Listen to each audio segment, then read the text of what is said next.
Hey, Dan Fatico of DJF here. I wanted to talk this morning about buy-to-let finance and how COVID is having a fallout specifically at the lower end of the property values in the market at the moment.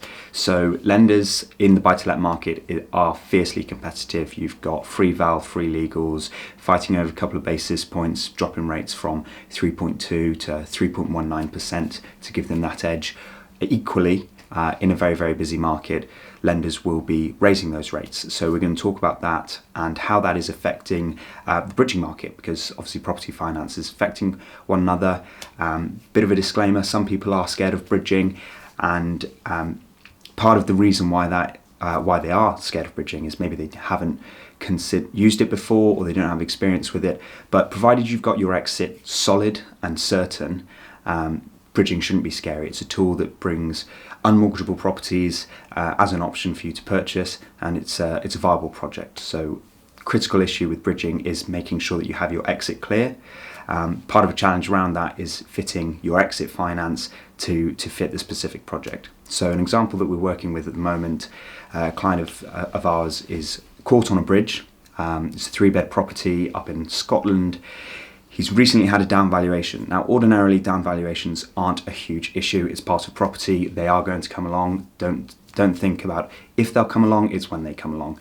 The challenge we've got at the moment is because the buy-to-let market is so fiercely busy, lenders have raised their minimum loan amounts from £50,000 up to £75,000. The effect of this is that it's turning off business. They've got staff working from home. They've got staff that maybe haven't come back from furlough and simply been laid off.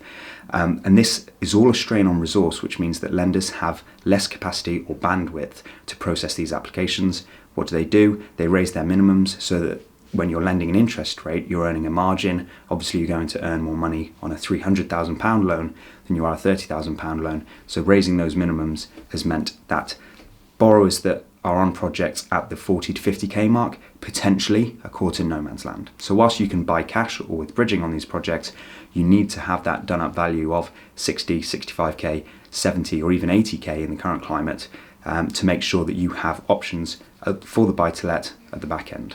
Now, our client at the moment is caught with a down valuation at £40,000, which means he's got a number of options available to him. It's not the end of the world, it's just another one of those challenges which come along with property.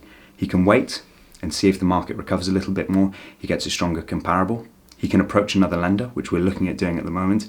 There is one lender in Scotland that will be looking at 40k values, or he can package up that buy-to-let mortgage with another buy-to-let.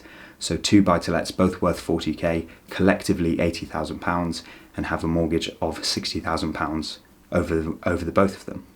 In essence here, the takeaways are that whilst there are going to be challenges with property, there are always options forward. There are going to be more challenges at the lower end, specifically with those unmortgageable properties that you're going to be buying with bridging.